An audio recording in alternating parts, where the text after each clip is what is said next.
Good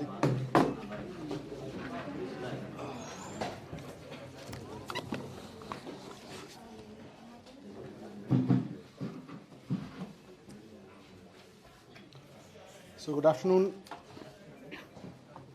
जैसा कि पहले अनाउंस कर चुके हैं कि दिल्ली सरकार बाबा साहब के जीवन पर और उनके जीवन से वर्तमान पीढ़ी को प्रेरणा देने के लिए एक बहुत बड़ा म्यूज़िकल प्ले आयोजित कर रही है। ये प्ले 5 जनवरी से होगा और इसके 50 शो यहाँ पे होंगे दिल्ली में। इसका पूरा आयोजन बहुत भव्य तरीके से किया जा रहा है। सरकार इसको बहुत भव्य तरीके से आयोजित कर रही है। जिस तरह से वेस्टर्न कंट्रीज़ में, अमेरिका में ब्रॉडवेज थिएटर होता है, उस तरह से बहुत बड़े पैमाने पर इसका आयोजन कर रहा है। और ये देश का पहला इतना बड़ा शो होगा, देश की किसी महान विभूति को समर्पित, उनके जीवन के प्रति श्रद्धा सुमन अर्पित करने के लिए और उनके जीवन से प्रेरणा लेने के लिए ये बहुत महत्वपूर्ण है। आज मैं बार बार कहता रहा हूँ, सीएम साहब अरविंद केजरीवाल जी भी कहते रहे हैं कि बाबा साहब की वजह से आज हम वो हैं जो आज का जो भारत है, आधुनिक भारत है, इसमें इसकी आधार भूमि, इसकी पृष्ठभूमि बाबा साहब ने लिखी थी। तो ये शो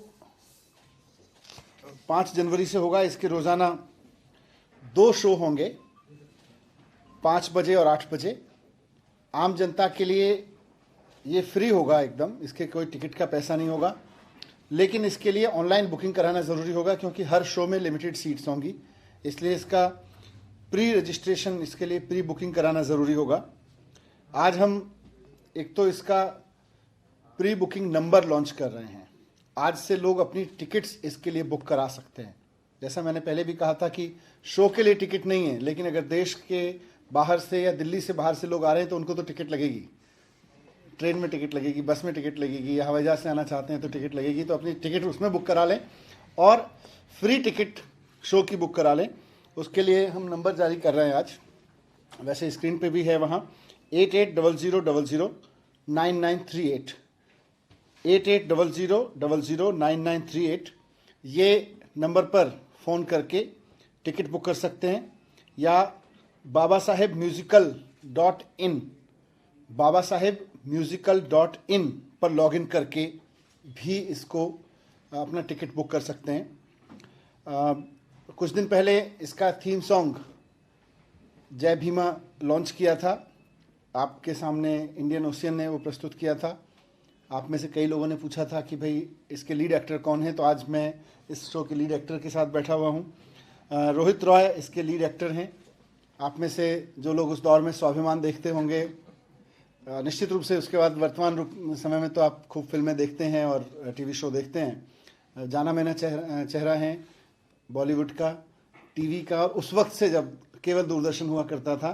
तो इस देश के एक बहुत बड़े कलाकार हमारे बीच में हैं। इस शो को लेकर उसके लीड एक्टर होंगे।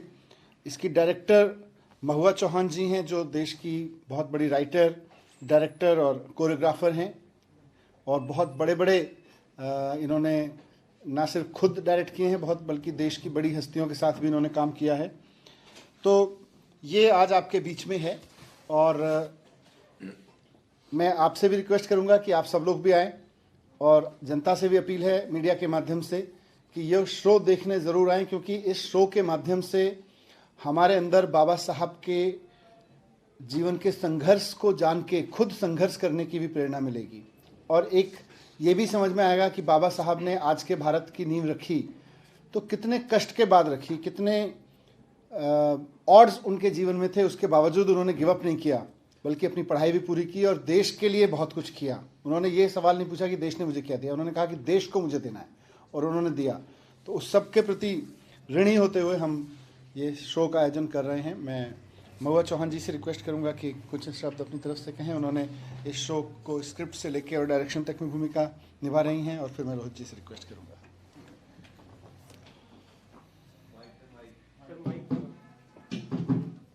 नमस्कार। जैसा सर ने बोला, ये पहला ऐसा शो है और बहुत ही भव्य है उसका स्केल। मैं देश में और विदेश में बहुत जगहों पे काम करती हूँ, बहुत बड़ा अमेरिका का एक म्यूज़िकल है हैमिल्टन, जो वहाँ के एक लीडर पे है। और मैं ये नहीं कहूँगी कि हम उनसे बराबरी करना चाहते हैं या ऐसा, क्योंकि बाबा साहेब किसी भी बराबरी के लिए नहीं बने हैं, वो बहुत ऊंचे हैं। मैंने जब उन्हें पढ़ना शुरू किया इस प्ले को करने के लिए, मुझे ऐसी इतनी चीज़ें पता चली जो शायद मुझे मेरे पूरे एजुकेशन में पूरे टाइम में नहीं पता चली। तो मुझे ऐसा लगता है कि किसी को भी एजुकेट करने के लिए, चाहे बच्चे हैं चाहे सारा समाज है, उन्हें एजुकेट करने के लिए अगर हम ऐसे किसी भी लीडर पे इतना अच्छा ऑडियो विजुअल बनाते हैं तो वो ज़्यादा लोगों तक पहुंचता है, वो ज़्यादा लोगों को याद रहेगा, उससे वो ज़्यादा सीखेंगे।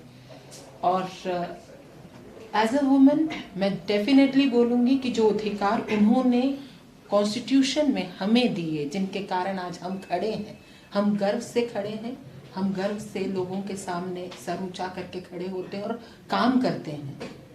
हम दुनिया को आगे लेके जाते हैं बिना ये सोचे कि हम कौन हैं। ये सबसे ज़्यादा ज़रूरी था जो उन्होंने अधिकार हमको दिया। और कहीं ना कहीं आज मैं मेरे एक्टर्स से बात कर रही थी, तो उसी दौरान डिस्कशन में उन्होंने बोला कि मैम हमें कभी पता ही नहीं चलता, अगर हम ये प्ले नहीं करते तो हमें पता ही नहीं चलता कि हम उनके बारे में जानते ही नहीं हैं।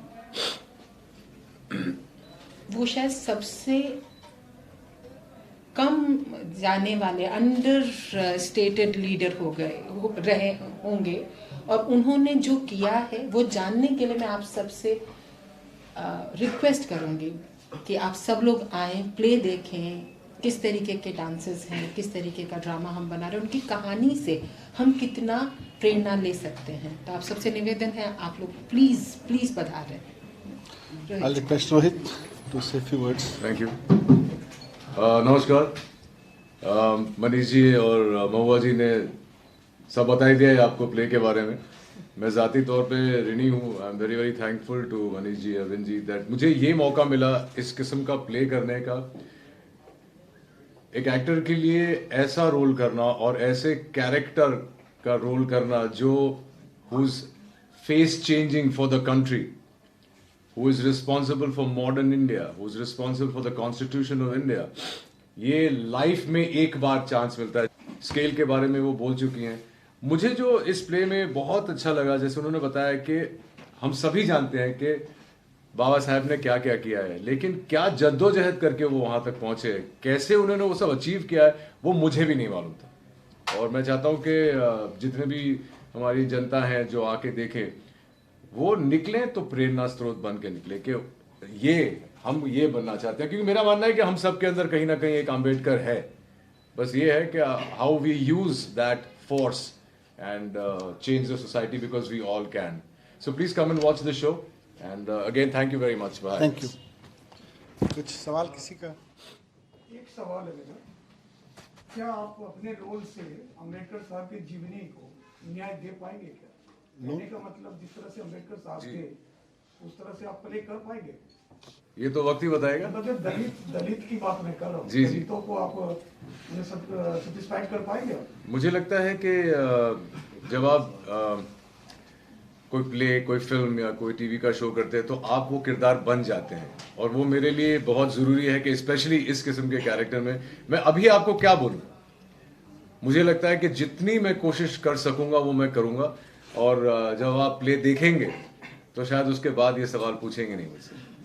सर एक सवाल, सर कोरोना को लेकर सतर्कता की बात लगातार की जा रही है। अब इतना बड़ा आयोजन जब किया जाएगा ऐसे शो की आप प्रमोट कर रहे हैं, तो क्या उससे कहीं ना कहीं खतरा ज्यादा नहीं पैदा हो जाएगा कोरोना का? नहीं, अभी जिस तरह के परिस्थिति है और उस सब में थिएटर और सिनेमा और ये सब परमिटेड है, अगर कुछ स्थिति ये ऐसी परिस्थिति बनती है तो उसमें एक सेकंड कॉल लिया जाएगा। लेकिन as of now theatre, cinema सब खुले हैं और उसी तरह से हम आगे बढ़ रहे हैं, पर पूरा कोविड प्रोटोकॉल्स और इन सबको पूरे ध्यान में रखते हुए। इसीलिए इतने बड़े हॉल में अभी हम कम सीट्स ही लेके चल रहे हैं। इसीलिए मैंने रिक्वेस्ट किया है सब लोगों से कि सीट्स काफ़ी लिमिटेड हैं, सो बेटर है कि लोग बुक कर लें। May be more less than that. दूसरे विषय पे मेरा सवाल है, दिल्ली में हम देख रहे हैं कि उत्तराखंड पंजाब पंजाब के मुख्यमंत्री अपने पे पोस्टर लगा रहे हैं, यूपी के सीएम भी पोस्टर लगा रहे हैं, तो आपको क्या लगता है कि उनकी अपनी योजनाओं का बखान दिल्ली में क्यों करना पड़ रहा है? इस पर आपको उनको डर लग रहा है कि एक सरकार है जो बाबा साहब के सपने को सच कर रही है। उनको डर लग रहा है इस बात से, इसलिए वो पोस्टर पे जिंदा रहना चाहते हैं। बहुत दुखद है और कहीं ना कहीं ये लग रहा है कि जैसे चुनाव आ रहे हैं तो कुछ लोग पंजाब की अमन चैन भंग करना चाहते हैं। ये अनफॉर्चुनेट है। मैं लॉ एनफोर्समेंट एजेंसी से रिक्वेस्ट करूंगा और उम्मीद करूंगा वो काम भी कर रही होंगी कि इस तरह की जो भी नापाक हरकत कर रहे हैं, पहले बेदबी का मामला आया, फिर इस तरह की चीज़ें हुई हैं, इनको बहुत गंभीरता से लें और कुछ लोग अपनी चुनावी रोटी सेकने के लिए अगर इस तरह की कोशिश कर रहे हैं, इसके पीछे कोई है तो उनको एक्सपोज करें।